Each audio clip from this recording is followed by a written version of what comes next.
This podcast and every other podcast that I make is brought to you by our supporters on Patreon. They get episodes of this particular show early and ad-free, as well as totally unedited cuts if we have edits, and a bunch of other cool bonus content. So if you want to support this very independent show that runs entirely without sponsorships, make sure you check us out on Patreon. We were not having the previous conversation we were having. Hello, Michael. Does anyone ever call you Michael? Kerry when I'm in trouble, but other than that... Oh, that's good. You get a Michael. Do you have a middle name? I do. David. Classic Welsh play. It's just so biblical, dude. So biblical. Well, so I was meant to be Daffyd. Daffyd. Like it's Daffyd. I think it's Daffyd. I'm putting the W in for no reason. Because I'm half Welsh. Mm-hmm. And I think the negotiation that took place between my parents was Michael David. The English Welsh yeah, I get it.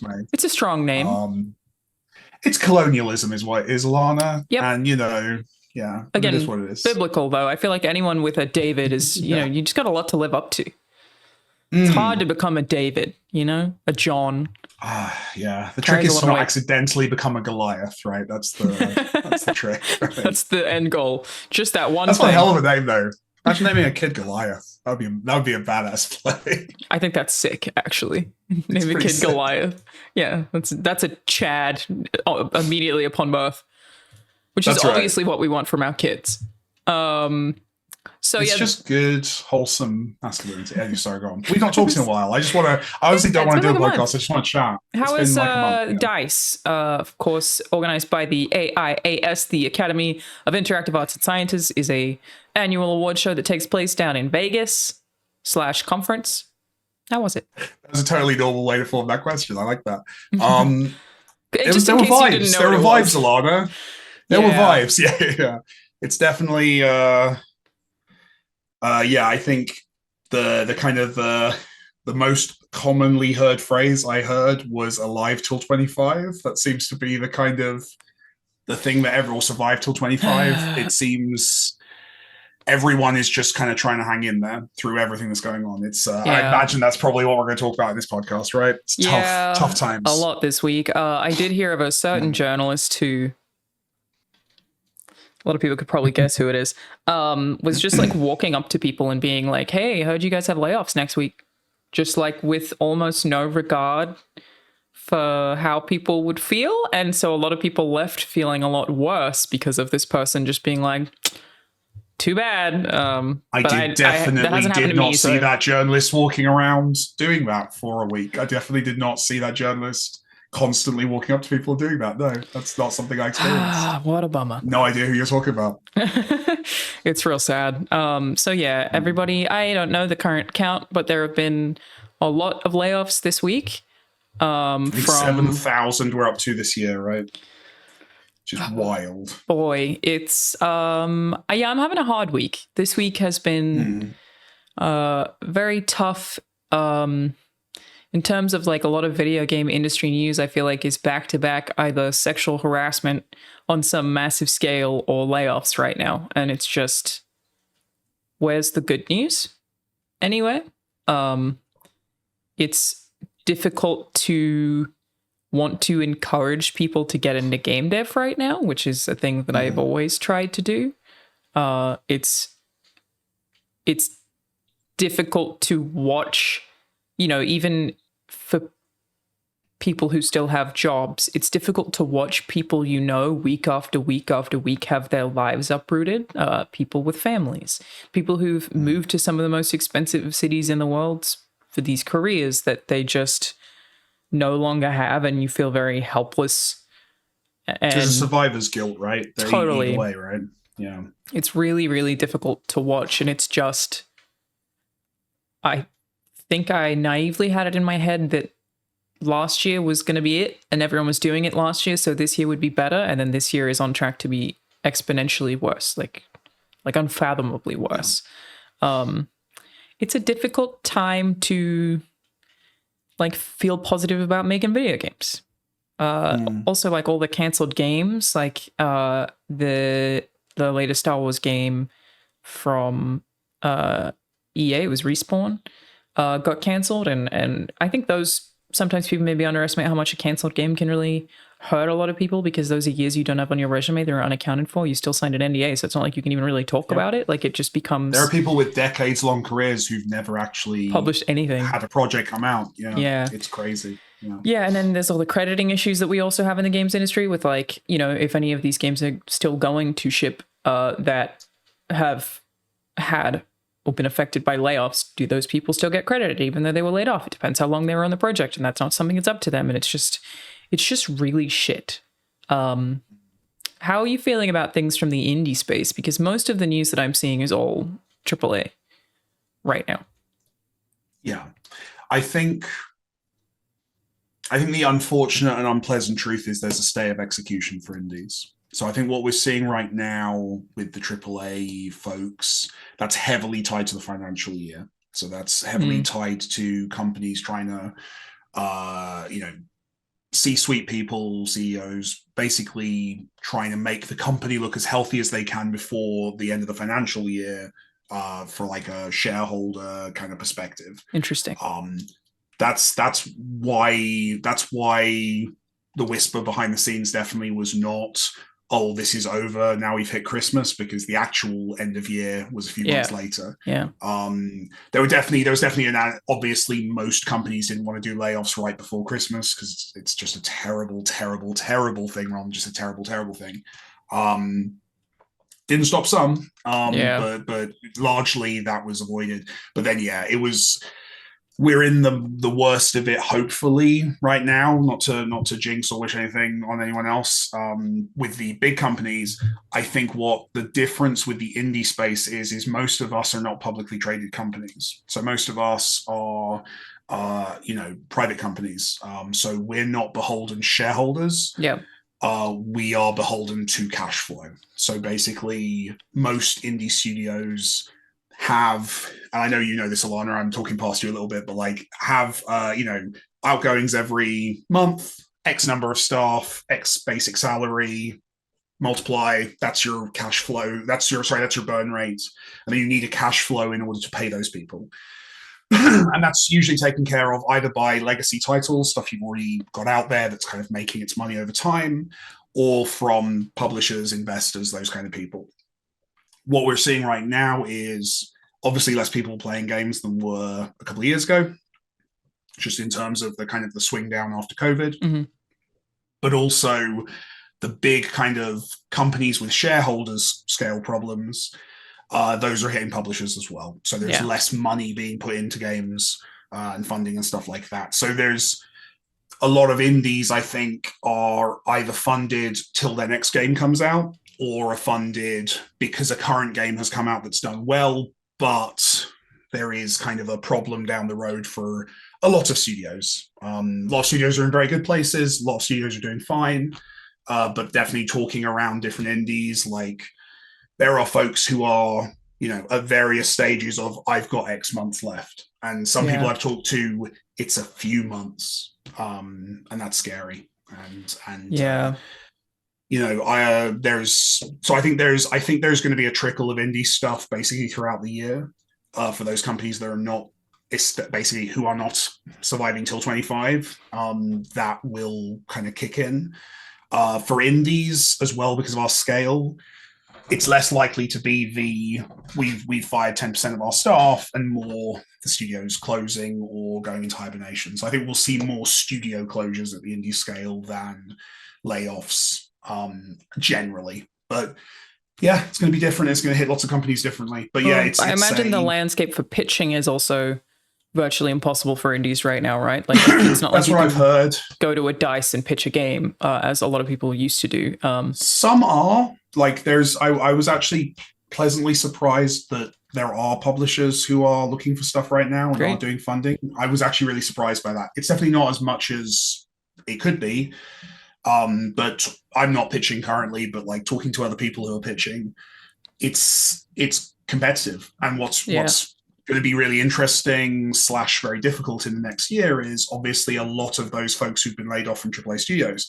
And let's be clear, a lot of these people are phenomenally talented, experienced people who absolutely could do my job better than me, are going to go out and look into the indie space and go, I could do my job better than him. And they're going to want to build their own indie studios. They're going to want to do their own things, which means that's going to get more competitive. There's going to be a lot of people pitching. I think GDC is going to have an interesting vibe this year. I don't know what that's going to be like. Hosting that award show this year, what a year to do it. I was like, I have to write the script and everything. And I was like, I have you no hosting idea. the GDC awards this year? This Alanah. year.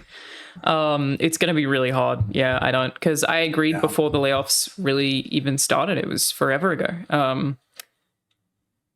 It's going to be a real tough one. I don't know how to do it. I'll figure it out, obviously. I'll give credit. I think Greg did a really good job with the DICE Awards. I didn't want to watch the DICE Awards because I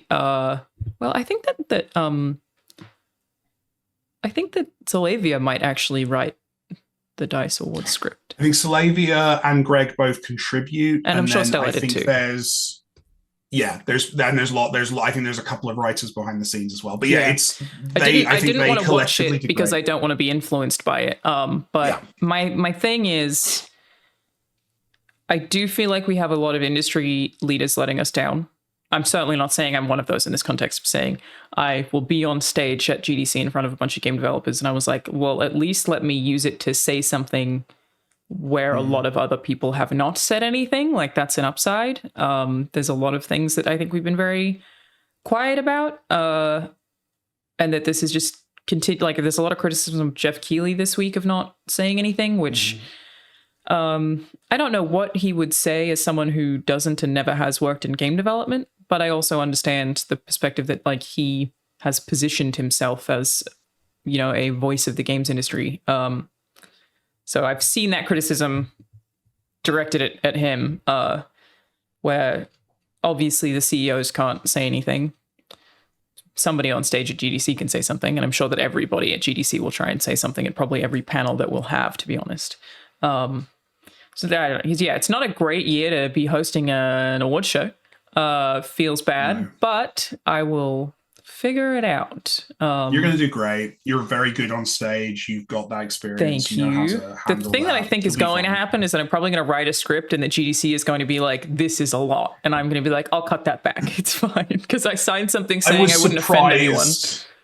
I was surprised by some of the jokes they got away with at the DICE Awards. Like, there were some very pointed and specific moments that I won't, if you're avoiding, I won't go into, but like... I did see Greg say, fuck Embracer, I think is what he said, which I don't... This place is worse because of you, I think was the line. Yeah, it's like, wow. It's crazy, man. When Embracer came together, I was so hopeful. I was like, oh, okay, they're picking up all these IP that nobody else is using, so maybe we'll actually get the Deus Ex. So like maybe we'll actually get a bunch of these old properties that like we would like to see more of, and it did not go that way at all. But yeah, I think GDC has numbers go down as well as up, which always seems like a shock to a lot of people in business. Yeah, it's a lot. But I don't think that GDC will be as flexible as the team at DICE with what I can say. I don't imagine, at least. No, I always try to not read things if I'm doing the same thing. Like if I was reviewing a game, I would make sure not to read other game reviews because I've not seen Tron. Yeah, same reason. Yeah. I just want to make my own. It's like guys with computers, right? It's fine. No, I will accidentally pick up things people have said far too easily. Like I'll be like, that was a good sentence, and then I would 100% be at risk of rewriting it. So I have to. This show, I think, is a good example of that. Is over the years, 100%, one of us has said something in like episode 42, and then 43 has been it's 100% we bounced around.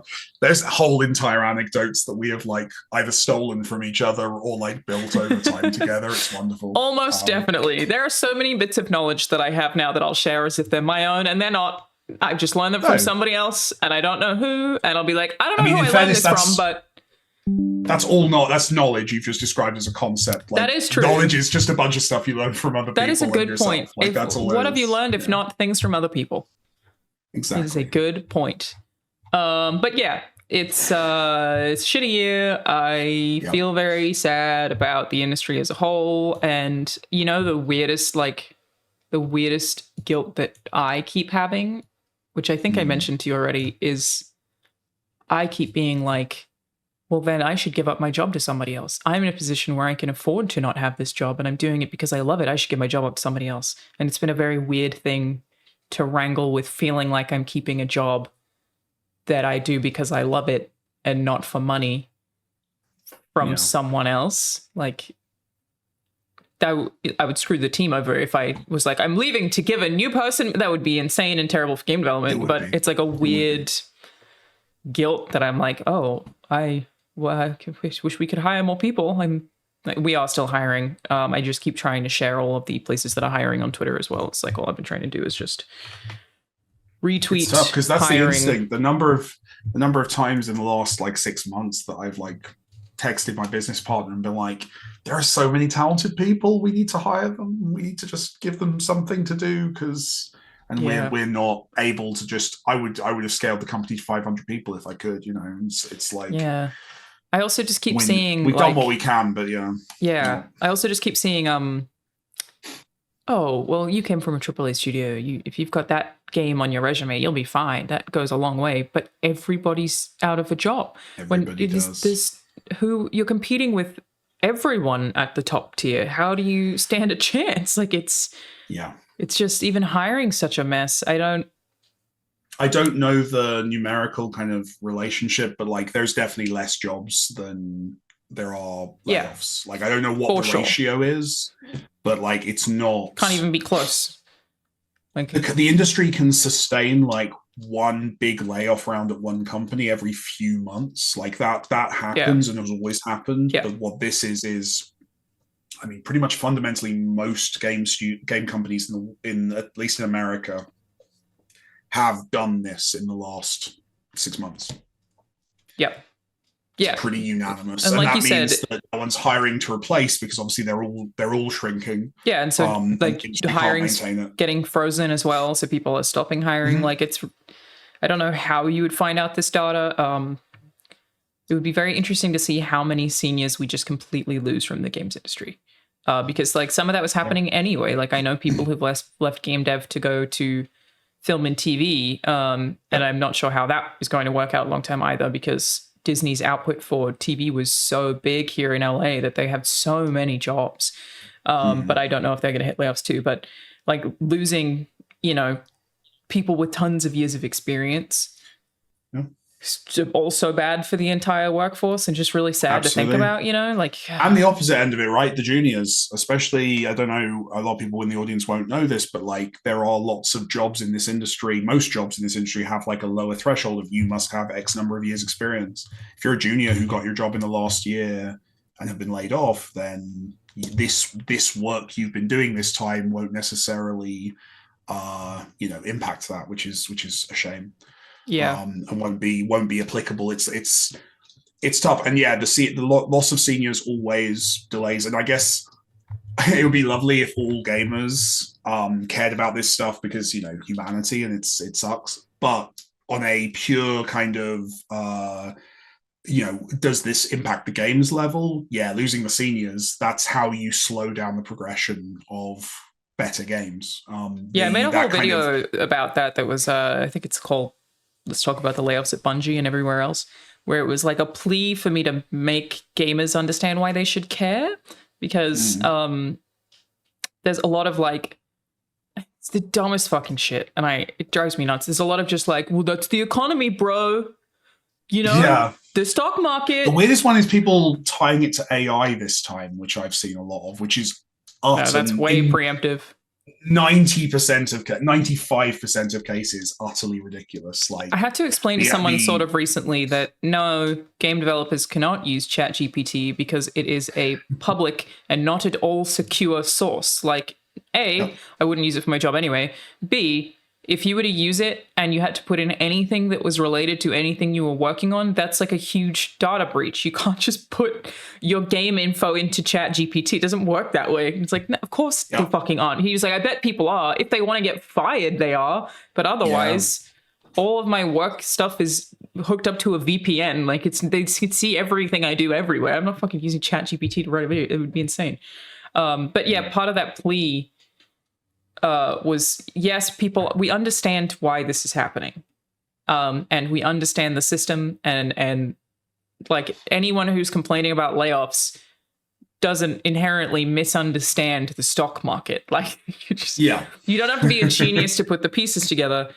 But there are we a lot balance numbers for a living. We understand when numbers are out of whack. The amount of fucking numbers, you know how many numbers run a video game? Come on, all now. About the Excel spreadsheets. We love That's them. 95% That's all game we development. do. There's tons of them, layers of them. But it's a lot of responses that are just like, that's the stock market. But there's the same people who'll then go and bitch about video games being shit. I like made this point of being like, okay, well, you understand that layoffs are also a budget cut. Like, you talk about wanting high budget video games, budgets to salaries. They're this, in a lot of cases, the exact same thing. You are That's the inherently bulk of any video game budget. Yeah, you are inherently getting less people, thus a lower budget game with less experience and also less morale. Like, no matter what, you're also going to get worse games. It's like unavoidable that it could be in any other way. This is mass budget cuts is what's happening.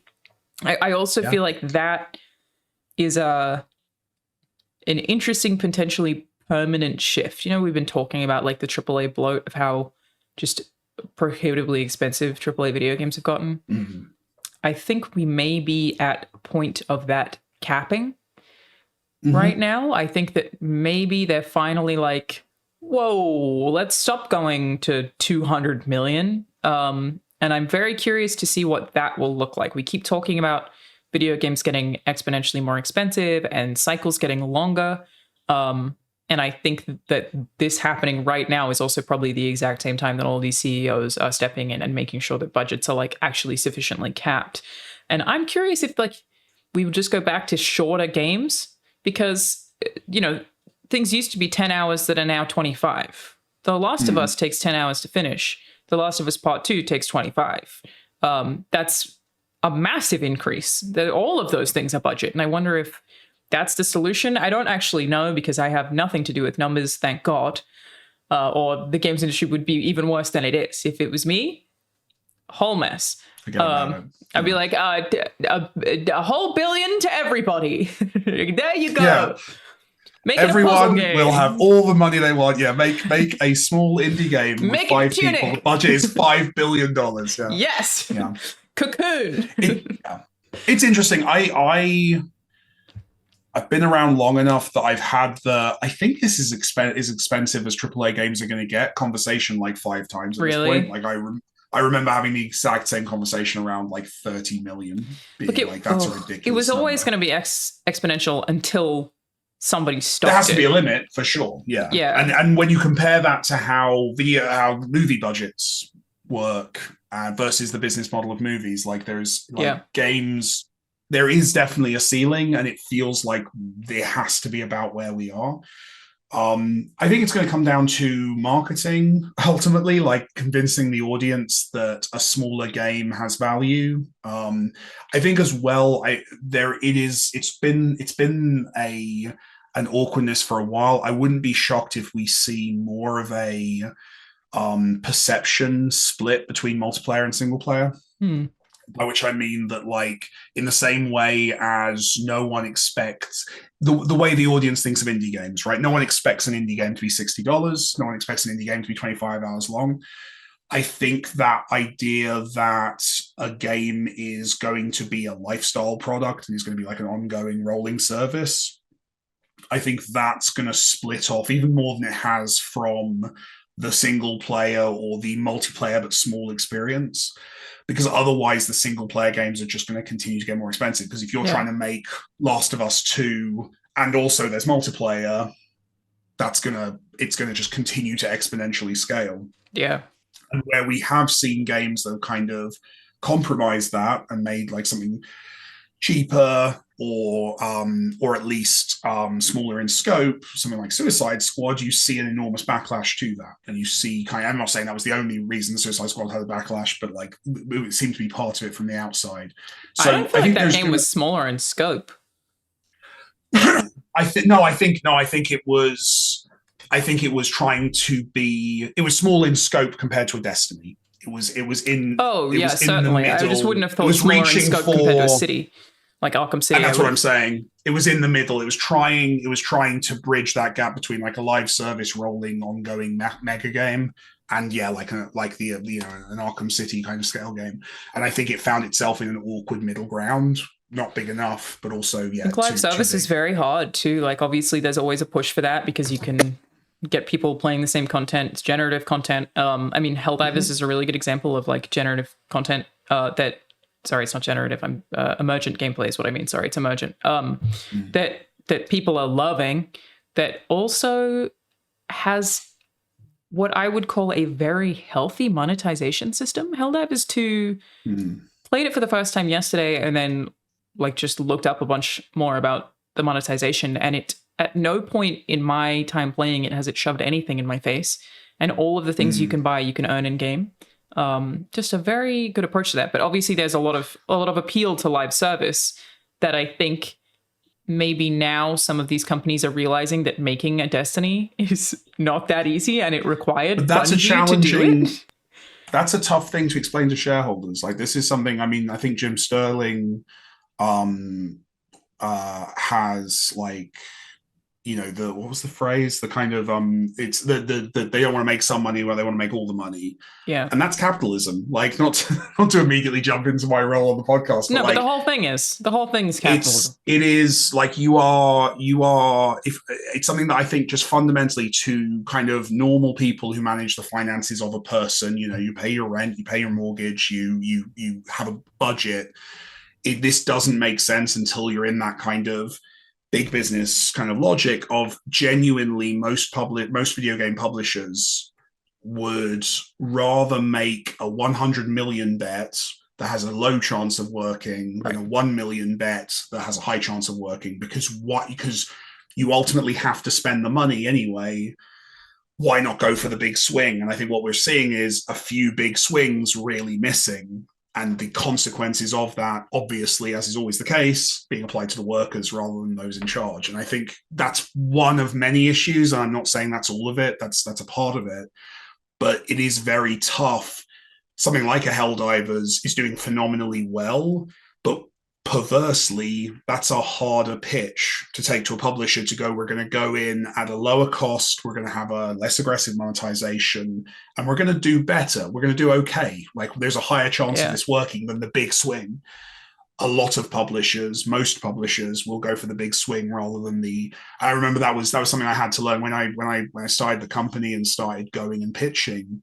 I really had to unlearn the logic of my initial kind of view after Thomas Was Alone did well and I was starting to talk to publishers and platforms. It was like, just give me $100,000. I don't need 10 million. Give me 100,000 and I'll make something and it will definitely make its money back. And the failure of those pitches compared to the give me $10 million. Yeah. Because they wanted to hear the big pitch. Yeah, they don't want to make that money back because they're not trying to make art. They want to make as much money as possible. Capitalism. And realizing that and adjusting to that, and I've been very fortunate, I should say this, the people I have worked with have been much better at this, which is why I've worked with them. I'm talking largely about people I didn't work with. Yeah, of course. But like there's that's the thing that it doesn't make logical sense to artists and normal people. I do understand artists the arguments and normal people level. Yeah. I mean, normal people as compared to hypercapitalists, just not as compared to artists. It's for me like if I'm out with friends and I've left my card at home and I want to borrow some cash for the bar, I assume it would be easier to ask someone for $20 than $200. Yeah. But that's not how it works in the corporate world. Normal people would say, well, yeah, $20 is a much easier thing to give you than $200. That's not how it is in corporate world. And I think that means that companies are always preparing or trying to take a high risk bet on something that will really pay off. And if a few of those don't quite work out, it can be disastrous. And we can see that. And then if you align that with all of the meta stuff of the stock market, inflation, all these other factors, it's a lot of companies took on too much risk and now they're paying the price. But even then, some of them didn't, right? Like, some of them, EA, we know are profitable, that are making more money quarter over quarter, that break their own sales records consistently. They still did with FIFA, despite it being considered one of the worst FIFAs in years. And yet they still had the layoffs. I feel like some of it is also risk assessment. I also think it's maybe convenient to do it right now if you were ever going to, because everybody else is. It is very convenient. I really feel like this week we got 5 announcements at once because everybody was like, oh, we can soften the blow.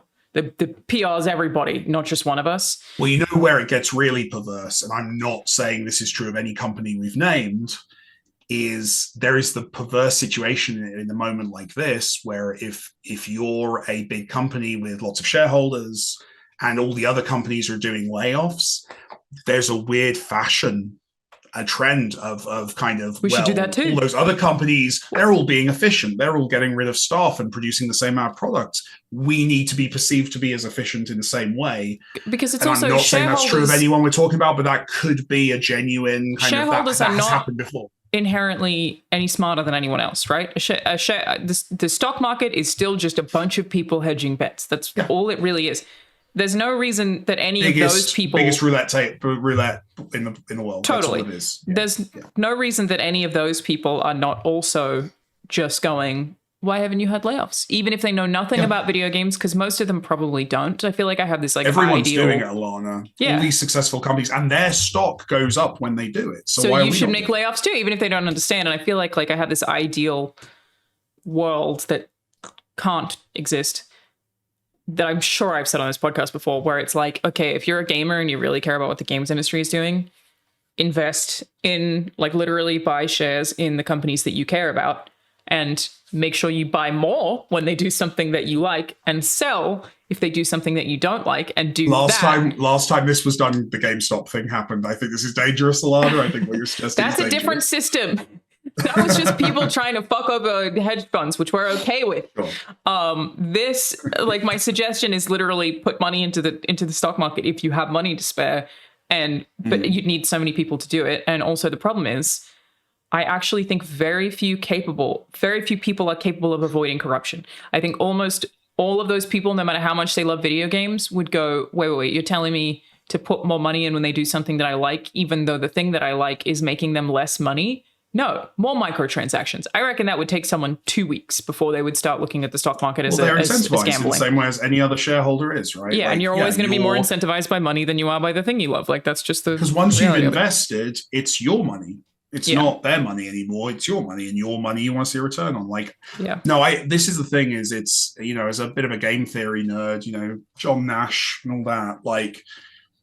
This is all very human. It's very human that we try and optimize our outcomes. We're inevitably often paranoid and stupid about it, but ultimately we're trying to improve our outcomes. So the stock market is just that, as you say, at scale, just millions of normal people. And I think that's why I don't try and put a good and evil on it. But I do think that the system that incentivizes this is obviously not good for the people who work at these companies. Even for the general consumer, it's just good for the economy, which I guess you could argue is good for a consumer, but that can go either way also. Capitalism, it's good. It's good for the person who's invested. That is the fundamental thing. I think capitalism, often people take capitalism to mean system with money in it, but obviously money predates capitalism by thousands of years. That's my favorite thing about people thinking that any country that has socialist healthcare is not a capitalist country. Exactly. Yeah. These Australia are there's depth. Yeah. Oh yeah, absolutely. But capitalism is specifically systems and structures designed to benefit the investor, not the worker. And I think that is the inevitable, and that is the system working as planned. That is how it's designed and set up to work. That is what it is doing currently. And workers in our sector are currently being hurt by that. But if that moves on from our sector, it'll be a different sector next month, and other workers in those sectors. There is a inevitability to workers having value extracted via these systems. That is what they're designed to do. Yay, fun systems. Yay! Literally throughout the course of this exact podcast, just to give everybody an idea of how bleak this is and why I'm just so fucking bummed out. Something else happened. No, a friend texted me and said, if you want to do anything during GDC, I'll have lots of time. Game just got cancelled. My last day of work is on my birthday. That's a text I just get in the middle of a podcast about layoffs from yet another friend who's just lost a job and their last day of work is on their birthday. It just keeps fucking happening. It's really hard to want to do anything right now. It sucks. And that's the easy thing. And I find myself doing this, but like when it's like, I think I read it is 7,000 this year so far. Let me check, see if I can. Numbers that big, it stops having meaning. And I've definitely seen people make the argument, and I'll present it here because I think it's an argument. I disagree with it, but it's an argument, which is that games companies have also done an enormous amount of hiring, and when compared to the number of people, the workforce's growth in the last couple of years, this is a small percentage of layoffs, but that's still 7,000 people who are losing 8,100 livelihoods. 8,100 we're up to now. That we know of. I'm sure there's more than that. I doubt that as of right now, some of these studios are reporting it. That's 8,000 people who are losing their income, losing depending on which country they're in, their healthcare, and all of the associated things that will bring to people. Yeah. And I think the other thing, which is a part of the industry that I think most players probably aren't aware of, which is what you mentioned earlier, the relocation side of it, is there's a lot of game developers who have had to jump from one end of America to the other, or internationally, gone from the UK to Canada for a job, that kind of stuff. And that's when things like visas come into play. I've seen a lot of UK devs who've been laid off are from other countries, and their visas are going to run out and they're going to be deported. And that's it's not just go and get another job. It's fundamentally tearing people apart. And yes, that is a small percentage statistically of the number of people who've been hired in total in the last couple of years, but they're still people. Yeah, I don't care, because it's like I don't like that argument, because the amount that it those affects 8,000 people don't benefit from a growing industry. No. By definition, they're the people hurt through that process. It's also like minimizing it as like it's only 8,000 people out of, I don't know what percentage that is of people employed in the games industry, is very small, but like the amount that it affects those 8,000 people, like it's your whole life. Like it affects them 2,000%, it's, I mean, there's a lot of people at this moment, there's a lot of people I've seen in the public sphere kind of diminishing this. And I think the argument is relevant to bring up here because frankly, so both of us can dismiss it, but also like, it's happening and people are going to start to downplay this. And I think from some people, that's absolutely just kind of them being useful idiots for bad actors. I think in a lot of cases, it's a very human desire to normalize and make stuff feel safe. I get it, but that's not what's going on right now. What's going on is an unprecedented amount of layoffs in the games industry. That sucks. Yeah, it's definitely not safe. I don't know how anyone would feel secure in their jobs unless they're a CEO, right? Which always brings me back to is it Miyamoto who donated like half his salary to avoid layoffs? I think it was Iwata. I think is the famous one. Donated. Oscar Water. Oscar Water. That's his name on this podcast. To avoid there's layoffs. I can't remember which Japanese executive it was Iwata. There's another Oscar himself. There is a quote. I think this is a cultural difference with in Japanese kind of working environments to Europe and America that basically was emphasizing, I'm sure someone will post the quote in the comments, basically emphasizing the importance of retention to quality, and the idea that to make good games, you need to keep around. This speaks to your seniors point from earlier. It's valuable to keep around the people who've learned the lessons from the last game to make the next game better. And that is the root of this. Yes, seniors are very clever, but that's only half the story. The other half is consistency and building the same thing over and over again and learning. I remember reading the stats for this, and it was mind-blowing. The number of staff who worked on the most recent Mario, who worked on Mario 20 years ago. Crazy. And how central that is to those games maintaining the standard. And you see that across a lot of the companies that make the best games. There is this respect for and support of the workers and keeping them around, basically, because not only is it the right thing to do, it's also the right way to make great games. I think that quote I've seen bouncing around, and I think there's a lot of wisdom to that as well. Absolutely. It's also just the cost of onboarding. I'm sure I've spoken about this before too. Is very high. Like the minute that you Oh yeah, get somebody new, you spend months and months and months teaching them things and having them be slow and having them like that can be a year even. Like game dev's very complicated if every engine's proprietary. Like unless somebody's working on a Unity game who's already worked on Unity, even then you still got months of work to do. Like onboarding is a waste of time and thus a waste of money effectively. It's losing people and hiring new people who have never worked at that studio. It's a mess across the board. So in Googling that it was Iwata, it turns out that it's extremely common in Japan. Legally, employees can sue if there was a mass layoff in Japan and the CEO could have taken a pay cut. is that so? That's really interesting. What this says, which is nuts, but I'm not seeing a good source for it. So I would like to know if that's true. It could be a tradition thing. I'm not sure. I've definitely seen, like with some of the multinational companies that have been doing layoffs, there are interesting differences in the way in which those layoffs are being handled in different countries. I'm definitely not going to name any of those companies because I work with some of them, but there's definitely you are much better off as a worker in a situation like this if you're in, say, Europe rather than America. You're much better off if you're in Japan. And that's it's interesting watching those differences play out. And again, I think that's very telling and interesting.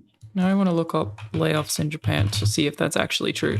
But I wonder if, like we've spoken about this on the podcast before, is it finally union time?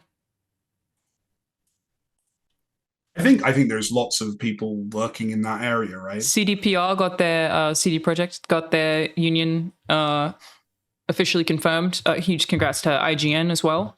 Who I saw IGN did it. I'm so glad that they were able to pull that off.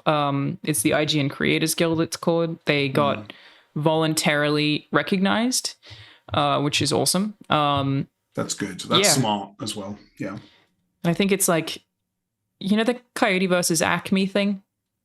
Yeah. I feel like that's also just a huge thing in terms of labor laws that everybody is talking about right now that I don't know what's going to happen, but there's so much pressure to release that movie.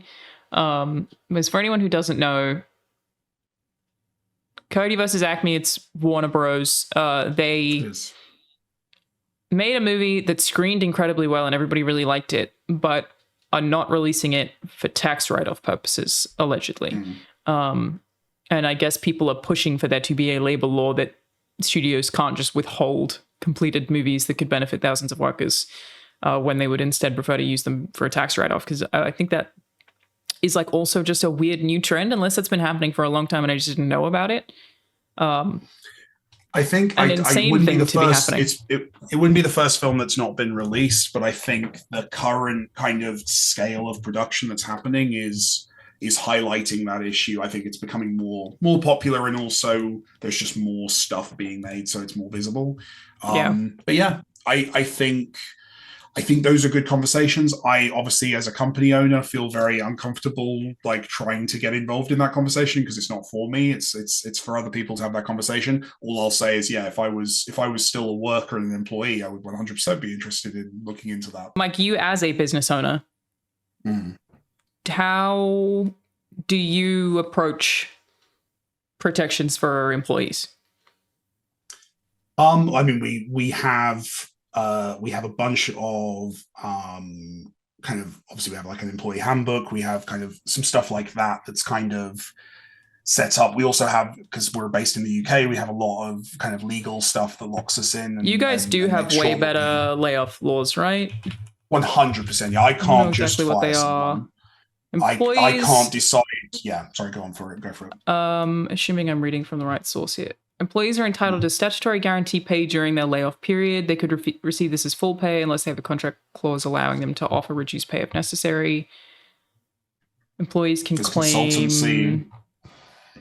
Yeah, I think that the UK laws are way can only lay you off or put you on short-time working if a contract specifically says they can. That's interesting. Yeah. You have to be contractually allowed to be laid off in the UK, which I'm sure like a lot of people probably are. Which would be standard boilerplate. Yeah, I think most people in the UK probably did sign that. But yeah, there's consultancy periods. It's like I said, it's been very telling when multinationals have laid off people that the Americans go now and the Brits are like down the road.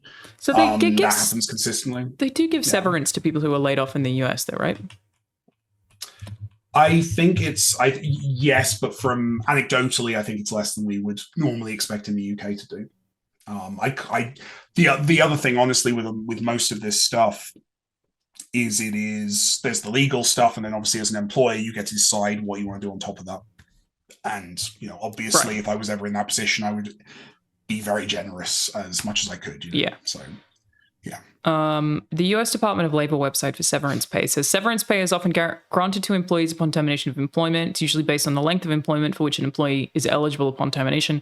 There is no requirement in the Fair Labor Standards Act for severance pay. Severance pay is a matter of agreement between an employer and an employee. So legally, nationally, severance isn't even required in the US. And that is a really interesting part of like some of these announcements. It's a cultural norm rather than a law in the US. My understanding is most game companies do it because it's a standard, but it's not. Yeah, it's not. You don't have to. And it's very company by company, and employees should read their contracts before starting at companies, and they should absolutely make the effort to add that in. Prospective employers, I think that's the thing. I think a lot of workers don't know that they can negotiate their contracts, and absolutely should ask questions, change things they don't like, all of that stuff before they sign it. So if there's one thing that prospective game devs take away from this, that's like check the contract, talk to people. It is always worth the cost of like getting some advice from a lawyer. It always pays for itself in the long run. And I think a lot of otherwise you're leaving yourself open to being taken advantage of, basically. But yeah, so to answer your question, like as a company, we do what we're legally obligated to do, and then we do more on top of that, as we do in all areas of how we treat our staff, which is why our retention is very good and our staff are very kind of, I would hope, very comfortable. Obviously, you have to ask them, but like we take that stuff very seriously. I think we've always very clearly stated that we have two goals, which is make good stuff and treat people right, and we've managed to balance that out over the years. Rahul just poked his head. I know. I just noticed my door is like creepily open behind me, and I keep expecting him to just poke his head out of there as well. We need to like set that up at some point. I should get a green screen out of him just to do that. I love it when you swap to a corporate mic, because they're like two separate mics. I know. It's so funny. I know, but that guy's also working for the team as well. So I believe you. I don't doubt it. It is a preferable to have somebody like you in a leadership position than what are we calling them? Normal people. Normal people is what we said earlier. The stock market, we are not publicly traded. They're not yet. artists. They're normal. Man, it doesn't matter. It was a joke. I know what you meant. I know. It looks like legally in the US they do have to give a certain amount of notice. I'm unclear on what this means. So hang on. 60 days notice. But people do just get laid off and then get locked out. Like we've heard stories of people over the last few months. Well, that's finding the out they were laid you off. Signed for the severance when you're getting the severance in the US. And I think the same is possible here. I think there's more of a consultancy process, but like when you're getting the severance, you're waiving the right to that 60 days. I see what you mean. It says if your job is part of a mass layoff, the company is required by federal law to provide at least 60 days notice under the Work Adjustment and Retraining Notification Act. Employees are entitled to full pay during the notification period, but clearly that doesn't happen. I don't know. This is not. Well, you sign a contract that says you won't have it 3 months severance in exchange for giving up those 60 days or something. If you're lucky, there's ways around that, as always there is. There's always, if you want to be a bad actor and you have enough money for lawyers, you can do pretty much whatever you want in any legal system. True. That's yay. Yay! Did you also see this week? This has happened at the exact same time that 2K and Rockstar are officially asking everybody to go back to office full time. I think it did was see that, Rockstar yeah. this week in office full time. Yeah. Which, Yeah, 5 days a week. yeah. Now that GTA has entered its final year of development, it was an email sent to staff by Rockstar's head of publishing, Jen Colby. And I'm guessing that this is in, like, obviously making it just for this year and then potentially not forever is preferable.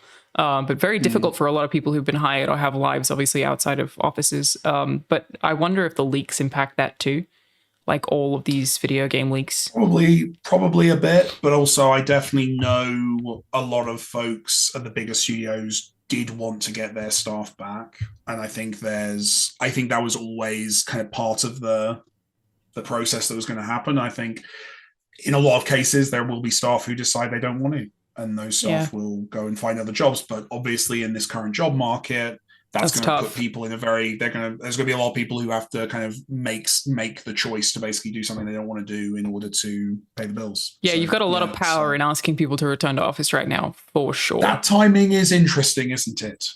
Yes. Yeah, how's anybody going to do anything else? Apparently, Colby said there were tangible benefits to be gained from in-person work, which I do and don't agree with. I think that applies to some people. I'm way less productive in an office personally.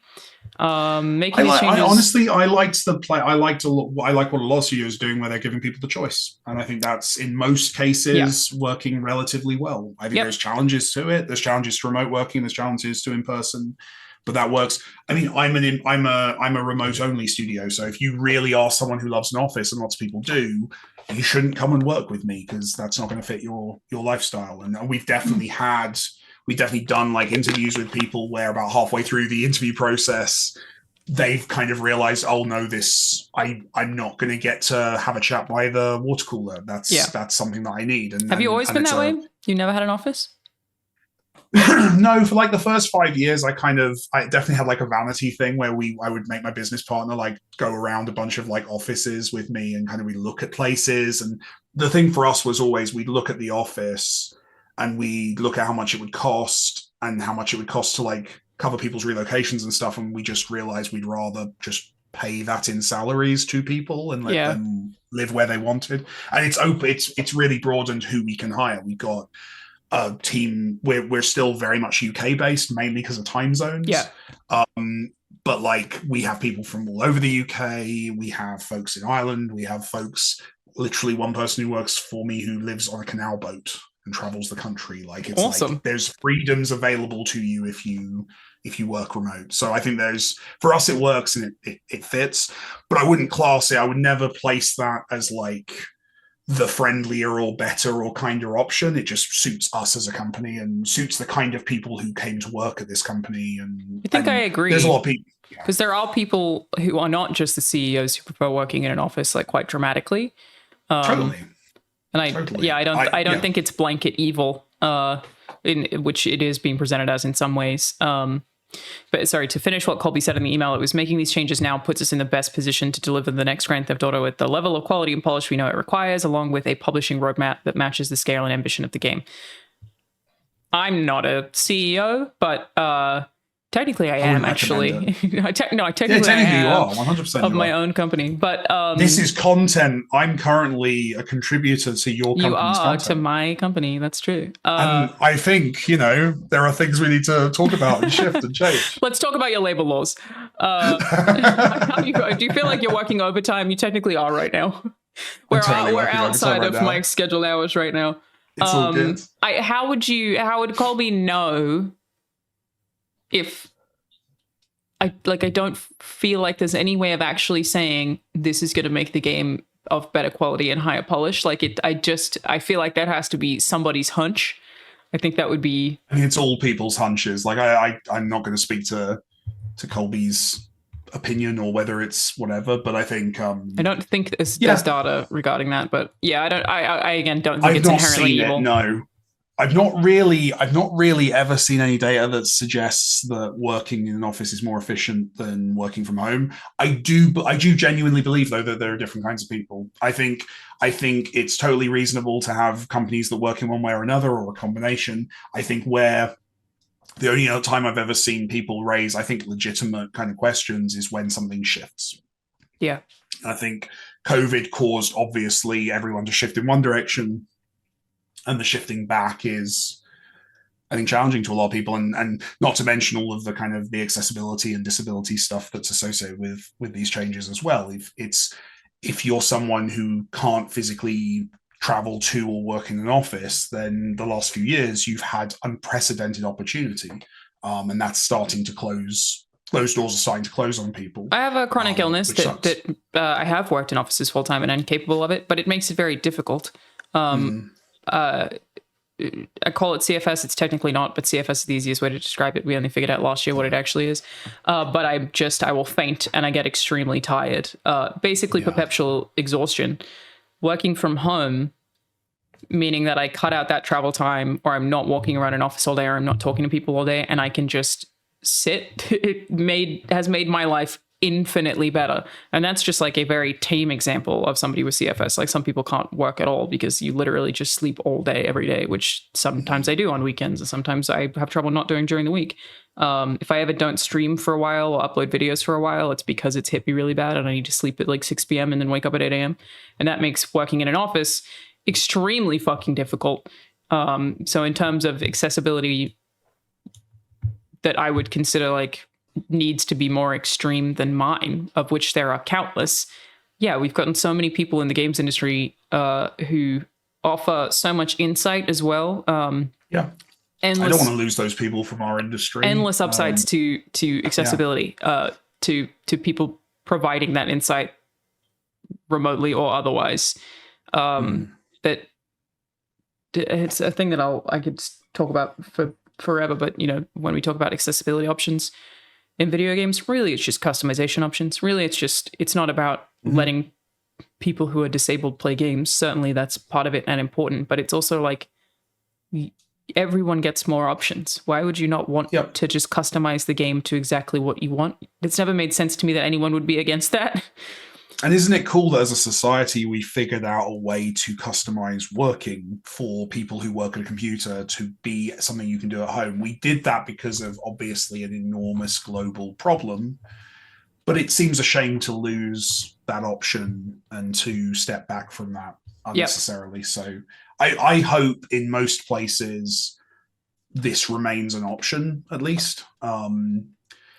But yeah, I like working from home. I like the flexibility that gives me. I know my team likes it, and it works for us, so we'll keep doing it, I think. Yeah. But I'm with you on that.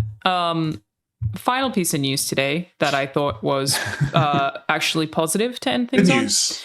Toys for Bob. The Willy Wonka, the amazing Willy Wonka oh my God. experience. AI, the everybody. Creative pride of Britain right now. Holy shit, that's so funny. So Toys for Bob are splitting from Microsoft and Activision and going independent. They are the studio that made Skylanders and the recent Spyro and Crash games, and they're very, very, very good. Those two are super beloved. they Skylanders go way back as well, right? Toys for Bob, like that's a proper old company, isn't it? When was Toys for Bob I founded? think so, Toys for Bob. I feel either that or they've got an amazing marketing team that's convinced me of that. I think they're pretty old. 1989. It's like name your other favorite 1989 founded companies that still exist. Still make games. Yeah. So they posted on their website today, we're going indie. We're thrilled to announce that Toys for Bob is spinning off as an independent game development studio. Over the years, we've inspired love, joy, and laughter for the inner child in all gamers. We pioneered new IP and hardware technologies in Skylanders. We raised the bar for the best-in-class remasters in Spyro and Reignited Trilogy, which, again, I agree with. We've taken Crash Bandicoot to innovative, critically acclaimed new heights. I love their new Crash game. Finish that. With the same enthusiasm and passion, we believe that now is the time to take the studio and our future games to the next level. This opportunity allows us to return to our roots of being a small and nimble studio. To make this news even more exciting, we're exploring a possible partnership between our new studio and Microsoft. And while we're in the early days of developing our next new game and a ways away from making any announcements, our team is excited to develop new stories, new characters, and new gameplay experiences. Love that. Cool. Yeah, super, super happy to hear that. They make fantastic games. So excited to see it. So funny to have them split from Microsoft to partner with Microsoft, but that's still how that works. Like they're leaving Microsoft as a company in order to get funding independently from Microsoft, which is so funny. Totally. But it makes sense. It's really, really cool. It's really cool. Happy for them, and really fucking sad for everybody else. Really sucks. Yeah. If you are anyone who cares, I would encourage just whenever you share just sharing job listings. I really feel like that's a lot of people are asking for that right now. A lot of people are looking for work, obviously. So whatever share you work can do. as well. If you see someone posting like badass kind of renders of their art or concept art or whatever, that's a great way to help as well. Just share cool looking stuff on your social media. You never know who follows you that's followed by a recruiter. That's a really helpful thing as well. Yeah. Otherwise, sorry for the downer survive episode, until 25. Well, till 25. It doesn't make any sense to sugarcoat it. It is what it is. No, it sucks real bad. There's nothing. There is no happy version of this. Like I don't want to be like. You ever but at feel the like end of the day, I feel we're compiling a historical record, Alanah, with this show. I think we've been through some big events, and this podcast has always kind of acknowledged them and talked about them.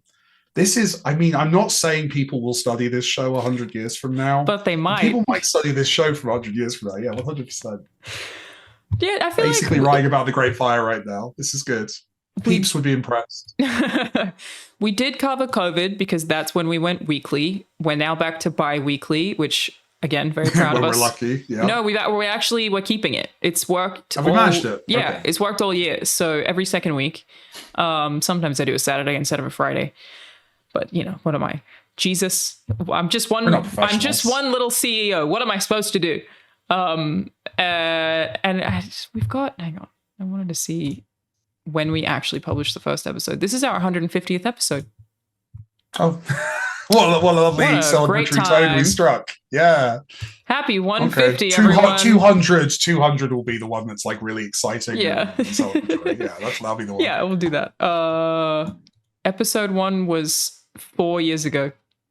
And we were monthly. 29th, That first one, we were planning on doing it. We were going to do it monthly. I remember that was the original plan. But it's been great. It's been really great. Yep. Happy 150, everyone.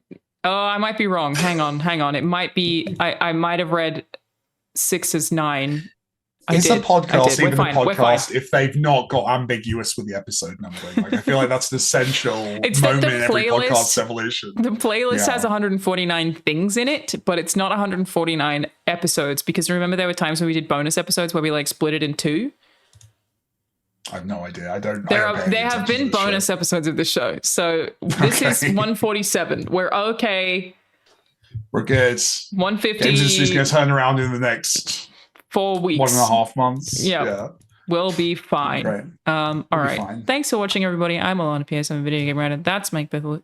That's like the first time I've ever fucked that up. He's a video game director. And with only one person this time. I know. Nice. I had one job. We hope everybody's hanging in there. We'll see you next time. Love you all. Bye.